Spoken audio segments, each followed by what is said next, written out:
This is Movers and Shakers, where we interview the upcoming generation of Make It Happen multifamily investors to share their story. Welcome to the Movers and Shakers podcast. My name is Gino Barbaro, co-founder of Jake Gino, multifamily investor, educator, father, mentor, and I'm joined by my co-host, my brosif, Joshua Ryan Rusin. Mr. Rusin, Merry Christmas, and how are you doing today? Gino, doing well, my friend. Excited to spend some time back home, hanging out with the family. Really, it's a good reminder of why we put in all this hard work, to do what we love and spend time with who we love and have the freedom to do so. Gino, how are you doing today? I'm doing good. I just have to ask you one question. Where are you this afternoon? Flint Public Library, posting up and making it my office. Libraries are dead nowadays. No one goes, so I figured I'd make an appearance and take over an office. So lesson number one, even before we start the podcast, what is it, Josh? It is make it happen. There's no excuses about why Josh can't be on the podcast because Josh is always out there making it happen. Yes, sir. And speaking of making it happen, today we have an extra make it happen guest, Adam Labarr. Adam joined the U.S. Air Force in 2003 and has been all over the world since then, including Iraq, Afghanistan, Korea, Japan, Germany, Spain, Thailand, and many other places. After getting married to his beautiful wife, Raquel, in 2010, he began to spark an interest in real estate. This interest turned into a passion, which led Adam to many different mentor groups and eventually joining forces with Jake Stenziano and Gino Barbaro, who gave Adam more than just an education. They gave him a desire to succeed. He took off and purchased a 62-unit apartment building and joined in a 132-unit syndication while living overseas. Adam is currently invested in over 340 doors and climbing. Adam is very active in educating military members in ways to invest in real estate and even co-authored a #1 best-selling book to work that front. Active Duty Passive Income currently has over 7,000 members and continues to provide military members and veterans from around the globe a quality education platform and an amazing group of collaborators. Wow. Welcome to the show, Adam. Thank you very much. I appreciate it. That sounds like a lot. I sent that in an email and I didn't think it was going to sound like that. And then you hear it out loud. It's like, holy crap, I need to tone that down. All right. So you mentioned you had sparked an interest in real estate after getting married. What caused that spark? So my wife caused that spark. Long time ago, I was, back when I was a listed guy, I was a paycheck to paycheck kind of guy, not like a holy, oh my goodness, I'm hurting, I need that next paycheck, but like, hey, I got $1,000. I've got until my next paycheck to spend this $1,000. So that was kind of the way I lived. And then my wife, after I got married, I realized that was probably not the smartest move. And she said, hey, we should look at real estate. And I said, no, we should look at the stock market because that sounds cooler. So I lost some money in the stock market.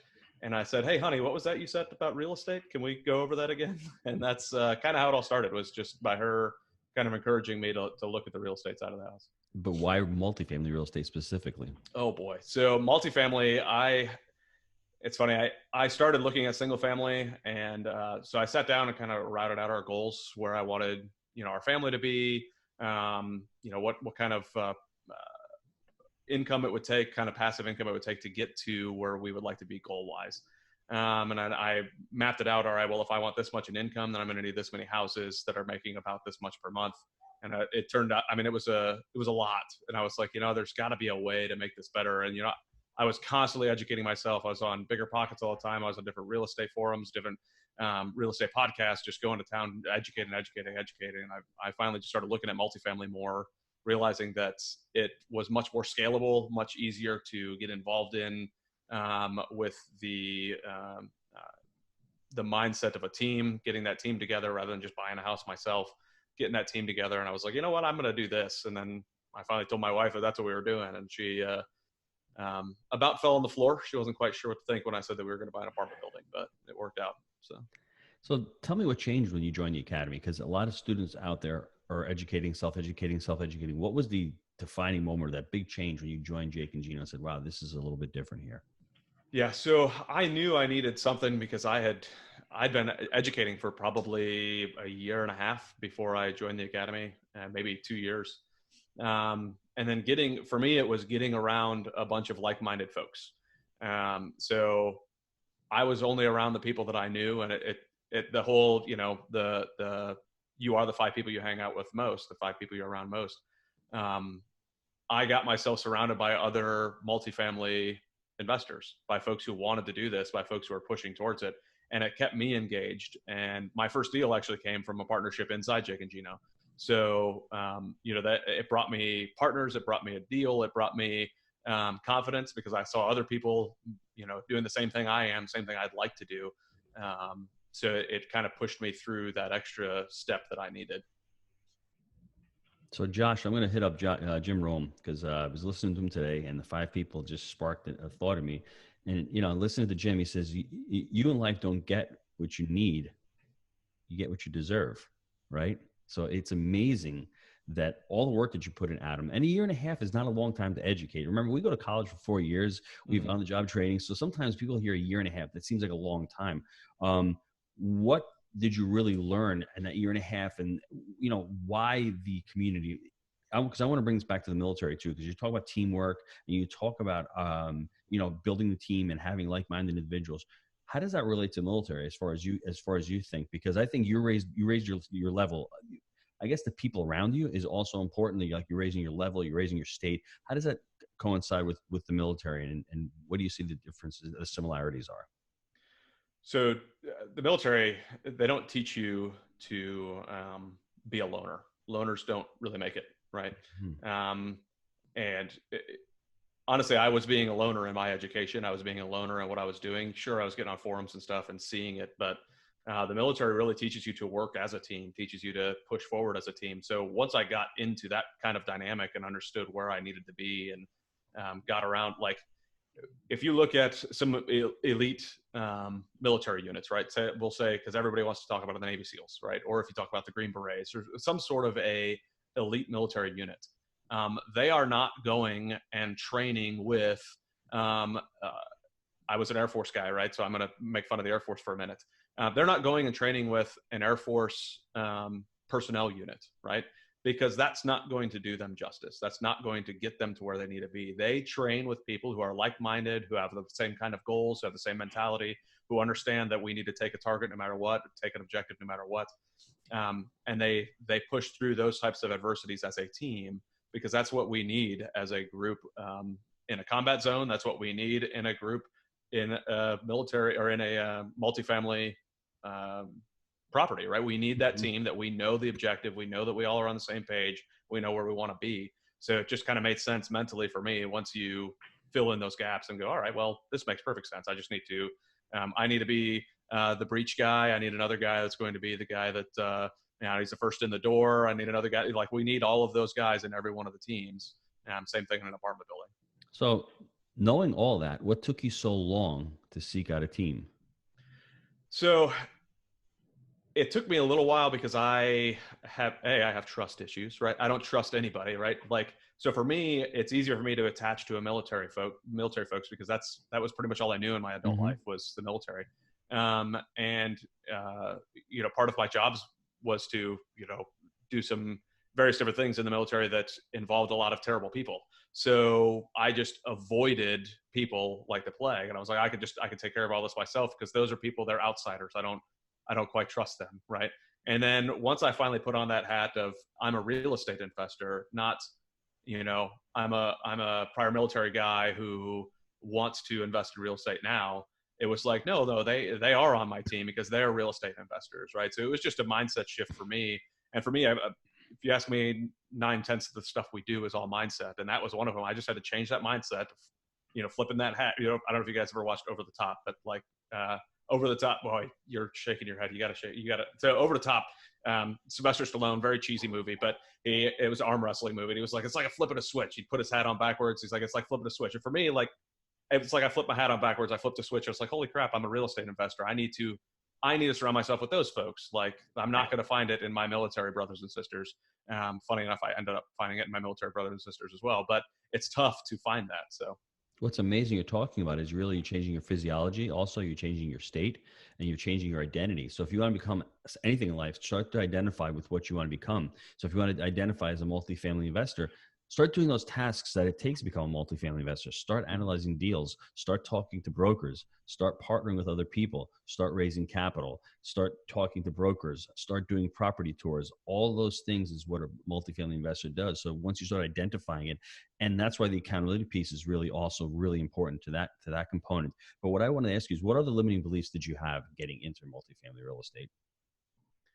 So I think the only limiting, like the biggest limiting belief I had was like, I'm not a guy that can't, like, it was just a mentality thing of, I can't do that because that's, I can use my VA loan, or I can do a single family house because that's where I mentally was. Like, that's where it made sense.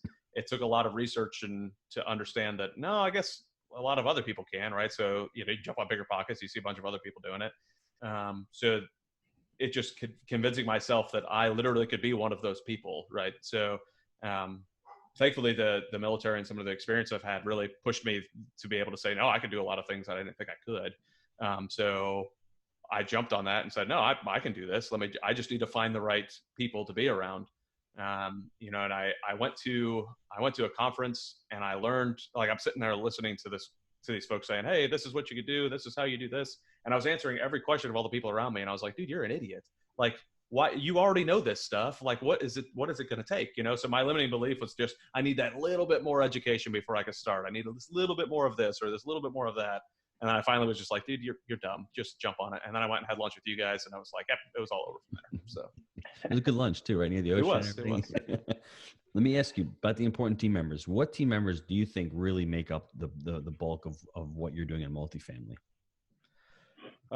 So there's a lot, right? So but the two most important ones I'm going to say is the property manager and a partner that you may have on the deal, right? So partners can come and go with a deal, right? But for that deal, they're your partner. You're married. So if they don't have the same mindset, if they don't have the same understanding, you may not do another deal with them, and that's fine. But you still have to make it through the rest of that deal with that person. And the property manager, yeah, you could fire them, but by the time you realize that you need to fire them, you've probably already lost a bunch of money. Mm-hmm. So you need to make sure that you have a good property manager before you start. Because they can make or break the turnover. Well, they will make or break the turnover of the property once you take it over.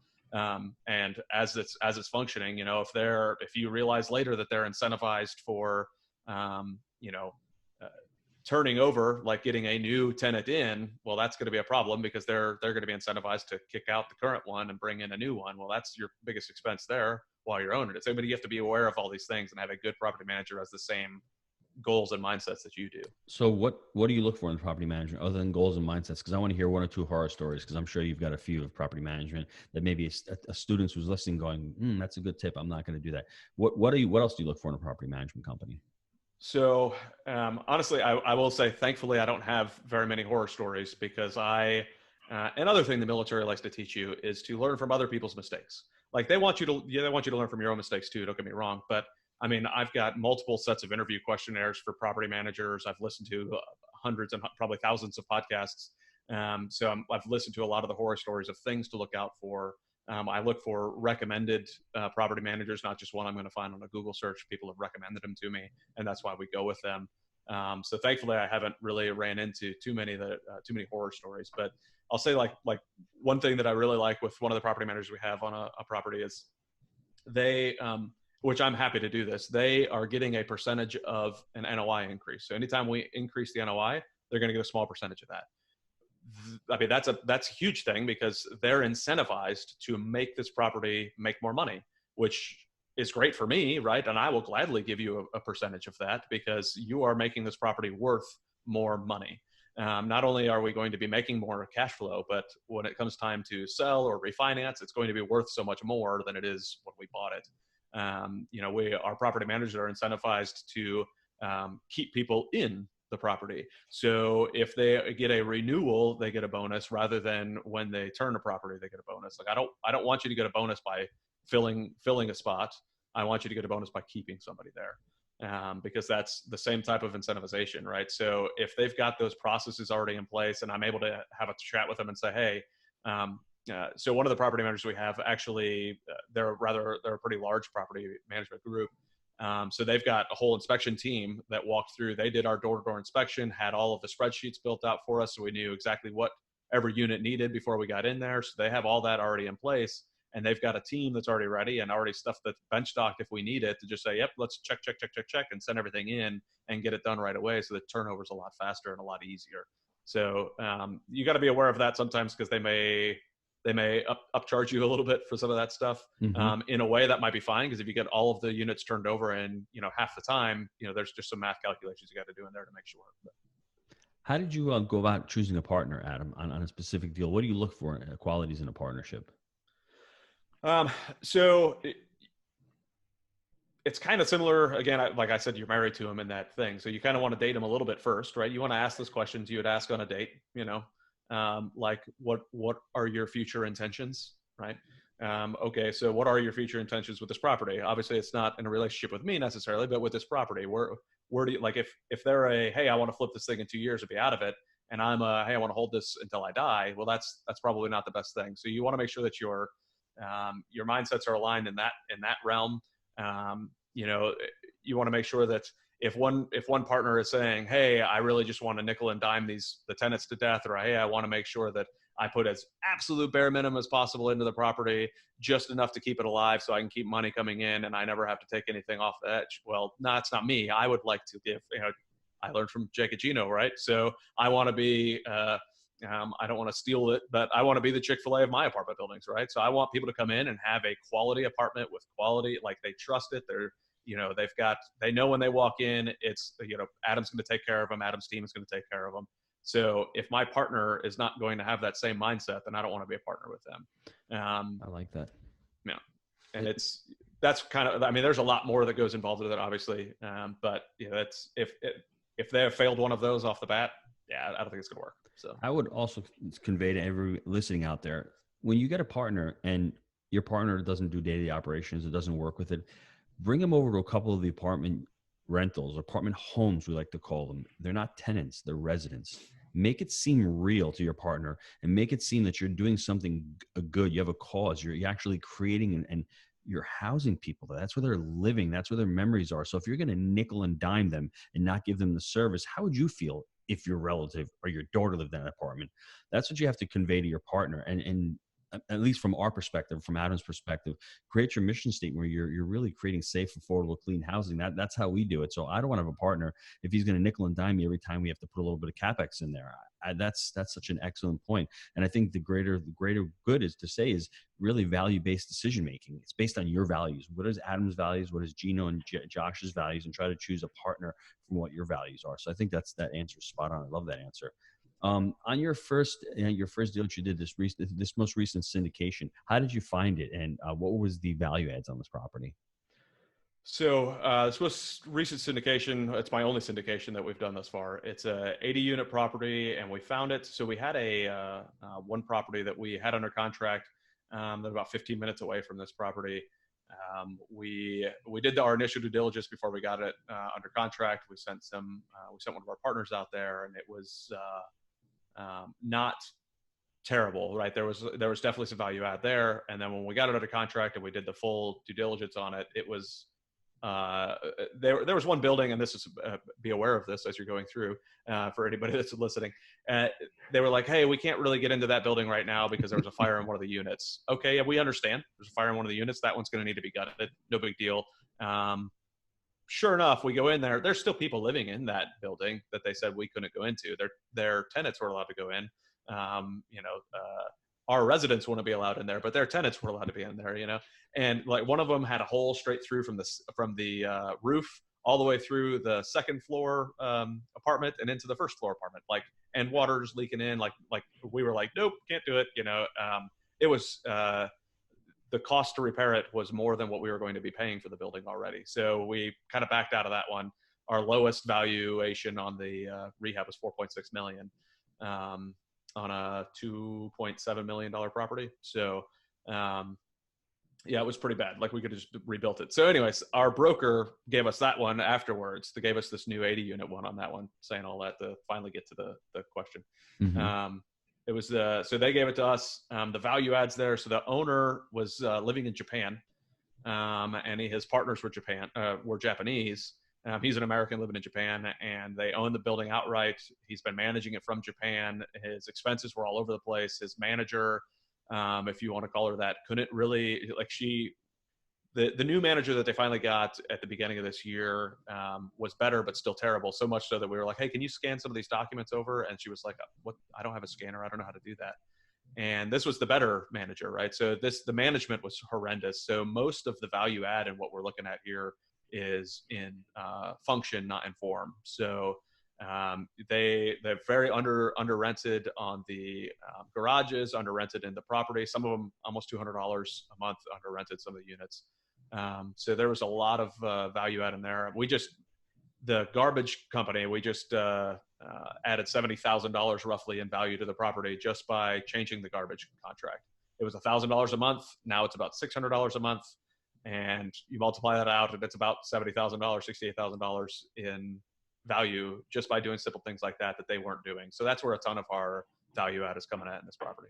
And what is your exit strategy on the property? You're going to refinance the property? You're going to sell the property, hold it long term? So right now it's slated as a 5 to 7 year hold for the syndication. Mm-hmm. What we'd like to do is at the end of that, just kind of refinance out the investors, put them into another deal if they would like to. But refinance out the investors and keep it long term.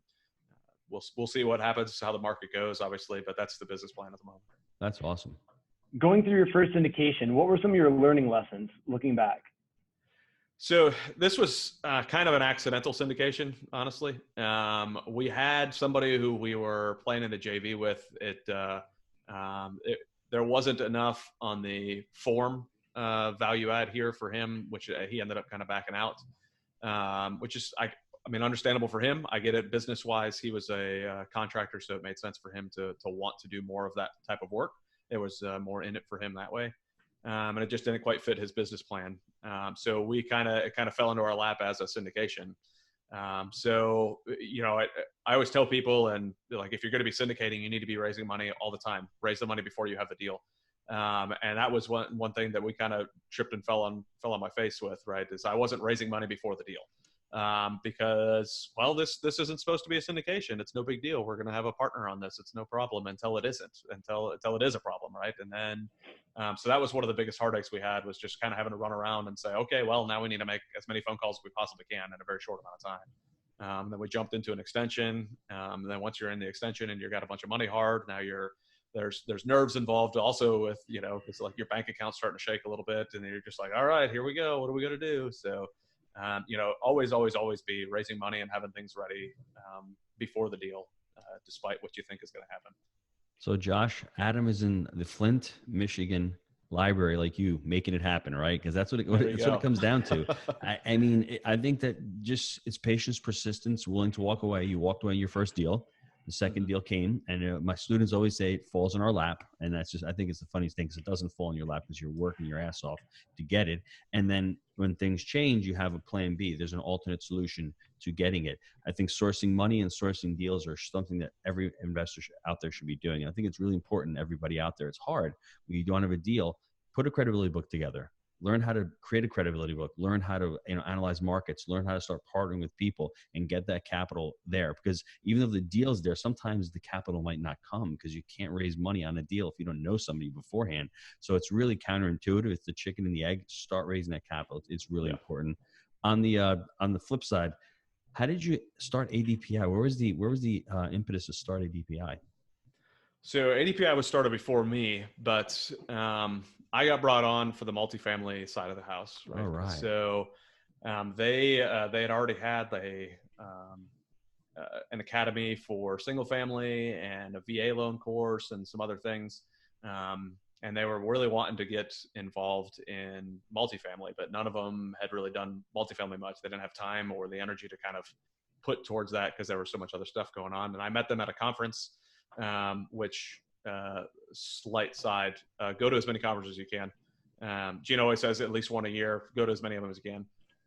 Like if you can go to 7 a year, go to 7 a year, because you don't know who you're going to meet at these places. And I just happened to meet some guys who were, you know, dedicated prior military guys, that really wanted to knock it out of the park with helping other military members and veterans and spouses and family members how to get involved in real estate, and show them that there is a way to do this, that you can make money and not, come back from deployment and buy a Corvette, because that's what everybody seems to want to do, right? Or insert expensive item here, right? So they were like, hey, we like this multifamily stuff. We know we want to do it. And I was like, well, I've got a bunch of education. I'd love to chat with you guys about it. And I didn't have any experience. So it was more of like, hey, let's teach them alongside me. And my first deal came so fast after getting involved with them that I never had a chance to really show people what I was going through as I went through it. But that was how I jumped in with ADPI. Is I met them in at a conference, and they said, hey, let's make something happen. So let's repeat that, because it's really important. Why everyone needs to go to as many conferences as possible. And that was my biggest mistake starting my journey in real estate 10, 12 years ago. I was too busy on the weekends. I was working every weekend at the restaurant. I was too busy making a living instead of like trying to create wealth. And that is the biggest mistake. And one of the biggest reasons is motivation. You go to these events, it's just motivating. It's just inspiring. You get really locked in. It's like, wow, that is really cool. And it's really important, because sometimes you get down to the dumps, you're all by yourself, you're on an island. When you go to these events, you meet some really amazing people. The second part is you really do learn. You can know everything you know about it. But when Jake and I go to these events, and we go to, whether it's our own money mixers or whether it's a boot camp, just speaking to the students and doing what they're doing, or walking into a unit and seeing an operator do something differently than we're doing it. Or, hey, maybe community banks are a good way to go to refi this year. We never thought about it. We like agency. It's amazing what you learn. One little golden nugget will pay for everything. And I think the third part is the accountability piece. You're falling off the wagon. Hey, I got to go back to an event, and I really need to connect with other people. And it connects. Maybe you want a quarter. Maybe you do one a quarter. Try to find something a little bit more local so that it's not as expensive, but they're really important. You do definitely meet a ton of people. Yeah. Let's take a quick break to hear from our sponsor. Gino, I know a lot of our listeners are wanting to take their multifamily investing business to the next level. I know that you've been hard at work helping Jake and Gino students do just that using our framework. Can you explain to the listeners how they can get our help? Guys, we've been hard at work growing our community of like-minded investors, and the results of our members has been nothing short of incredible. We're looking to grow this amazing group. What we're looking for is those who want to follow our proprietary framework that we've created: buy right, manage right, and finance right. Leverage our connections, education, and mentorship as ways to take your business to the next level. So if you're interested in finding out more about how you can become a part of our amazing community, apply to work with us at jakeandgino.com/apply. All right, Adam, I got some short answer questions for you here. What would you say your best habit for success is, and why? So I know I mentioned it before, but mindset, right? So I've got the mindset now. I didn't always have it, right? That's no matter what comes at me, I'm going to be able to accomplish it. I'm going to be able to find a way to get to it, or at least find the right answer, right? Like looking at that, the deal that I was talking about before that we backed out of, right? I'm sure that we could have taken it down. It just didn't make sense. So, but I had the right mindset to say, nope, this is about the numbers, this is about the right stuff, making sure that it makes sense, and drop it. So we were able to easily kind of analyze that because I had the right mindset to be able to do that type of stuff. And I didn't, not jumping in with my heart, jumping in with my mind. Love that. What about your favorite book you've ever read? Oh, that's tough to really pin down to just one thing. I'd say, oh, golly. One is very difficult. I will go with The Secret to the Millionaire Mind, just because it is a massive mindset shift, and it helps you really kind of break down why it is, and why it is you think the way you think about money, why it is you think through things. Like, it could really break it down. I was listening with my wife, and she's like, there's like, this applies to so many sections of life. Like, it's not just about finances. I'm like, no, it's really not. And it's great to adjust your mindset. That's awesome. Gino, this show has been absolutely loaded with golden nuggets. I'm going to go over some of them, and I know you're going to add more to it. One for me was the power of having a like-minded team. And a good example of that is a property manager, or having the right property manager is like an ounce of prevention is worth a pound of cure. Like Adam said, when you have the wrong one, it's usually too late, and it costs you a lot of money. Or, screening out your potential partner, making sure you have the same end goals with that property, and you're looking for the same end track. Or also raise the money before you have the deal, right? Always be talking to people, letting them know what you do. That way, an opportunity presents itself, you're ready. Gino, what are some of your golden nuggets from this episode? Well, before I go have golden nuggets or want to recap something, I want to ask Adam another question. Adam, if you had been on this journey all by yourself, not joining Jake and Gino, not going to any of these events and just trying to do it on your own, do you think you'd be as successful as you are today? Not a chance. No.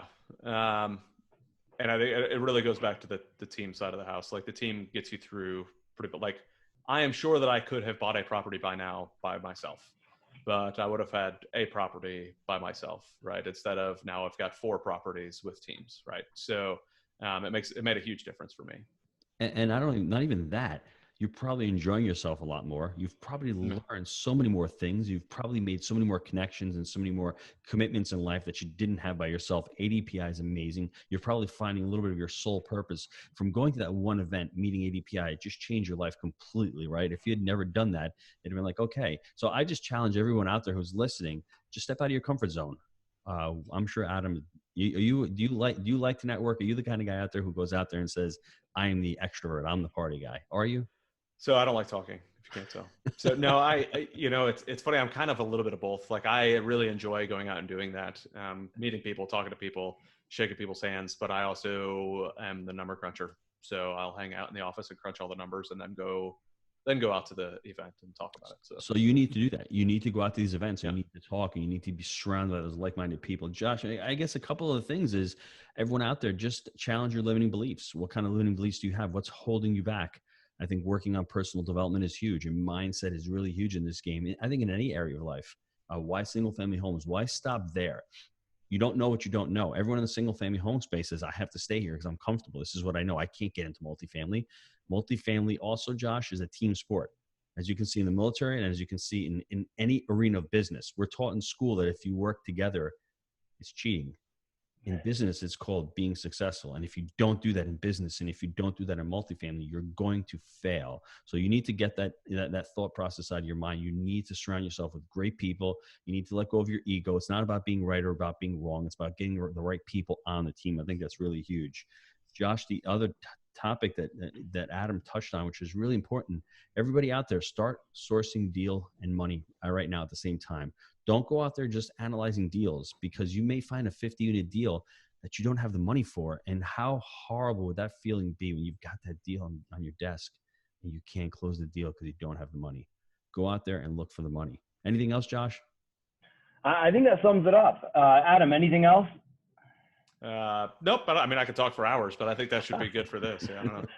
All right. I want to thank Adam for being an amazing guest on the show and sharing his movers and shakers story. Guys, if you want to be the next movers and shakers guest, email me, josh@jakeandgino.com. Adam, actually, I got something. How else can the listeners get a hold of you? Absolutely. I was hoping you'd ask me that. So email address, adam@activedutypassiveincome.com. I'll give you my cell phone. That's 315-527-6895. Don't be afraid to use it. I got no problem answering calls that I don't know. But yeah, it's the best way to get a hold of me. Awesome. I'm also on Facebook, LinkedIn, all those things too. So you can find me on there. All right. Well, Adam gave you every single way to get a hold of him. Don't hesitate. Guys, I want to thank you so much for the show. And until next week, let's make it a Movers and Shakers week. See you, everybody. Take care, everybody. Thank you very much, gentlemen. I appreciate your time. Thanks, Adam.